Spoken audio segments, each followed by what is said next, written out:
ಪರಲೋಕದವುಗಳ ಕಡೆಗೆ ನೋಡುವಂತೆ ನಿಮ್ಮ ಆತ್ಮವನ್ನು ವಾಕ್ಯದಲ್ಲಿ ಬಲಪಡಿಸುವ ಅನುದಿನದ ಧ್ಯಾನ. ಇಂದಿನ ಧ್ಯಾನದ ಶೀರ್ಷಿಕೆ ಪ್ರಕೃತಿಯು ನಮ್ಮ ಪಾಠ ಪುಸ್ತಕವಾಗಿದೆ. ಈ ದಿನದ ಸತ್ಯವೇದದ ವಾಕ್ಯ, ಆತನಲ್ಲಿ ಜೀವವಿತ್ತು, ಆ ಜೀವವು ಮನುಷ್ಯರಿಗೆ ಬೆಳಕಾಗಿತ್ತು. ಯೋಹಾನ 1ನೇ ಅಧ್ಯಾಯ 4ನೇ ವಚನ. ಮಿಶಿಗನ್ನಿನ ಗೋಗ್ವಾಕ್ ಸರೋವರದಲ್ಲಿ ದೋಣಿಯಲ್ಲಿ ಹೋಗುತ್ತಿದ್ದಾಗ ನಾವು ಒಂದು ಸುಂದರವಾದ ಲಿಲ್ಲಿಯ ಹೂವನ್ನು ನೋಡಿದೆವು.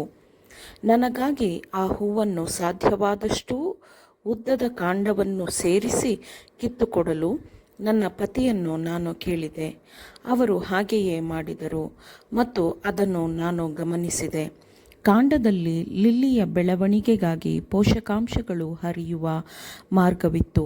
ಆ ಮಾರ್ಗದಿಂದ ತಾನೇ ಹೂವು ಸುತ್ತಲಿರುವ ಎಲ್ಲ ಕಲ್ಮಶಗಳನ್ನು ನಿರಾಕರಿಸಿ ತನಗೆ ಬೇಕಾದ ಪೋಷಕಾಂಶಗಳನ್ನು ತೆಗೆದುಕೊಳ್ಳುತ್ತಿತ್ತು. ಆ ಕಾಂಡದ ಪೋಷಕಾಂಶ ಹೀರಿಕೊಳ್ಳುವ ಮಾರ್ಗವು ಕೆಳಗಿರುವ ಮರಳಿನೊಂದಿಗೂ ಸಂಪರ್ಕವನ್ನು ಹೊಂದಿತ್ತು. ಅಲ್ಲಿಂದ ಅದಕ್ಕೆ ಬೆಳೆಯಲು ಬೇಕಾಗಿರುವ ಎಲ್ಲ ಸತ್ವಗಳನ್ನು ಗಿಡವು ಸೆಳೆದುಕೊಳ್ಳುತ್ತದೆ. ಎಷ್ಟು ಸುಂದರವಲ್ಲವೇ? ಅಡವಿಯ ಹೂವುಗಳು ಬೆಳೆಯುವ ರೀತಿಯನ್ನು ಯೋಚಿಸಿ ತಿಳಿಯಿರಿ. ಅವು ದುಡಿಯುವುದಿಲ್ಲ, ನೂಲುವುದಿಲ್ಲ. ಆದಾಗ್ಯೂ ಆ ಹೂವುಗಳಲ್ಲಿ ಒಂದಕ್ಕಿರುವಷ್ಟು ಅಲಂಕಾರವು ಅರಸನಾದ ಸೊಲೊಮೋನನಿಗೆ ಸಹ ಅವನು ತನ್ನ ಸಕಲ ವೈಭವದಿಂದಿರುವಾಗಲೂ ಇರಲಿಲ್ಲವೆಂದು ನಿಮಗೆ ಹೇಳುತ್ತೇನೆ ಎಂದು ಕ್ರಿಸ್ತನು ಹೇಳುತ್ತಾನೆ.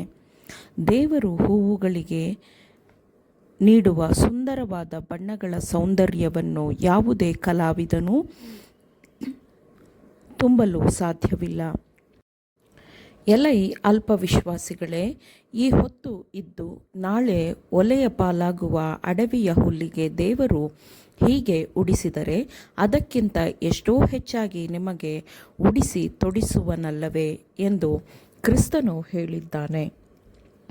ಪ್ರಕೃತಿಯು ನಮ್ಮ ಪಾಠ ಪುಸ್ತಕವಾಗಿದೆ. ಕ್ರಿಸ್ತನು ತನ್ನ ಸತ್ಯವನ್ನು ಕೇಳುವ ಜನರ ಮನಸ್ಸಿನಲ್ಲಿ ತುಂಬಲು ಪ್ರಕೃತಿಯ ವಿಷಯಗಳನ್ನು ಬಳಸುತ್ತಿದ್ದನು. ಹೀಗಿರುವುದರಿಂದ ಏನು ಊಟ ಮಾಡಬೇಕು, ಏನು ಕುಡಿಯಬೇಕು, ಏನು ಹೊದ್ದುಕೊಳ್ಳಬೇಕು ಎಂದು ಚಿಂತೆ ಮಾಡಬೇಡಿರಿ. ಇವೆಲ್ಲವುಗಳಿಗಾಗಿ ಅಜ್ಞಾನಿಗಳು ತವಕಪಡುತ್ತಾರೆ. ಇದೆಲ್ಲ ನಿಮಗೆ ಬೇಕಾಗಿದೆ ಎಂದು ಪರಲೋಕದಲ್ಲಿರುವ ನಿಮ್ಮ ತಂದೆಗೆ ತಿಳಿದಿದೆ ಎಷ್ಟೇ. ಹೀಗಿರುವುದರಿಂದ ನೀವು ಮೊದಲು ದೇವರ ರಾಜ್ಯಕ್ಕಾಗಿಯೂ ನೀತಿಗಾಗಿಯೂ ತವಕಪಡಿರಿ. ಇವುಗಳ ಕೂಡ ಅವೆಲ್ಲವೂ ನಿಮಗೆ ದೊರಕುವವು. ಆದುದರಿಂದ ನಾಳಿನ ವಿಷಯವಾಗಿ ಚಿಂತೆ ಮಾಡಬೇಡಿರಿ. ನಾಳಿನ ದಿನವು ತನ್ನದ್ದನ್ನು ತಾನೇ ಚಿಂತಿಸಿಕೊಳ್ಳುವುದು. ಆ ಹೊತ್ತಿನ ಕಾಟ ಆ ಹೊತ್ತಿಗೆ ಸಾಕು ಎಂದು ಕ್ರಿಸ್ತನು ಹೇಳಿದ್ದಾನೆ. ಜಯಿಸಲು ನಮಗೆ ಪರಲೋಕವಿದೆ, ದೂರವಿಡಲು ನಮಗೆ ನರಕವಿದೆ ಎಂದು ನಮ್ಮ ಮಕ್ಕಳಿಗೆ ತೋರಿಸಿಕೊಡಲು ನಾವು ನಮ್ಮ ಕೈಲಾದಷ್ಟು ಮಾಡೋಣ. ನಿತ್ಯ ಜೀವಕ್ಕಾಗಿ ಶ್ರಮಿಸಲು ಅವರಿಗೆ ಕಲಿಸಿಕೊಡೋಣ. ಕರ್ತನ ಉಪದೇಶದಲ್ಲಿ ನಿಮ್ಮ ಮಕ್ಕಳನ್ನು ಬೆಳೆಸಿರಿ.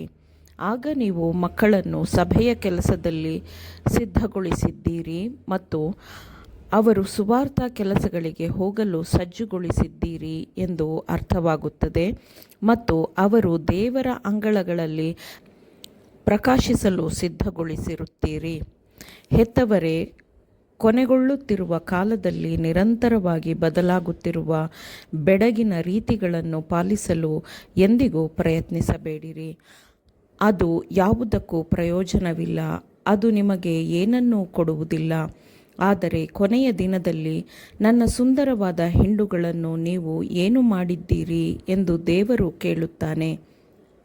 ಆಗ ನೀವು ನಂಬಿಕೆ ದ್ರೋಹ ಮಾಡಿ ನಂಬಿಕೆಯನ್ನು ಕಳೆದುಕೊಂಡಿದ್ದರೆ ಏನೆಂದು ಉತ್ತರ ಕೊಡುತ್ತೀರಿ? ನಿಮ್ಮ ಮಕ್ಕಳನ್ನು ನೀವು ಕಾಪಾಡಿಕೊಳ್ಳುವಂತೆ ನಾನು ನಿಮ್ಮಲ್ಲಿ ತಾಳ್ಮೆಯಿಂದ ಬೇಡಿಕೊಳ್ಳುತ್ತೇನೆ. ಅಡ್ಡದಾರಿ ಹಿಡಿಯಬೇಡಿರಿ ಅಥವಾ ಆತುರ ಪಡಬೇಡಿರಿ.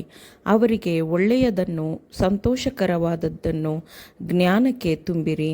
ನಿತ್ಯ ಜೀವದ ಕಿರೀಟವನ್ನು ಪಡೆದುಕೊಳ್ಳುವಂತೆ ದೇವರು ನಿಮಗೆ ನೀಡಿರುವ ಎಲ್ಲ ಬಲದೊಂದಿಗೆ ಪ್ರಯತ್ನಿಸಿರಿ. ನೀವು ಅದನ್ನು ರಕ್ಷಕನ ಪಾದದ ಸ್ಥಳದಲ್ಲಿ ಇಟ್ಟು ಚಿನ್ನದ ಸ್ವರಮಂಡಲಗಳನ್ನು ಸ್ಪರ್ಶಿಸುತ್ತಾ ನುಡಿಸುತ್ತಾ ಇಡೀ ಪರಲೋಕವನ್ನು ಸೊಗಸಾದ ಸಂಗೀತದಿಂದ ತುಂಬಿಸಬಹುದು. ಆಮೇನ್.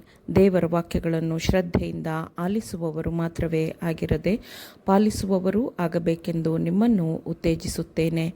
ಪರಿಶುದ್ಧಾತ್ಮನ ಸಹಾಯದಿಂದ ಆಲಿಸಿದ ನಿಮ್ಮೆಲ್ಲರಿಗೂ ಧನ್ಯವಾದಗಳು.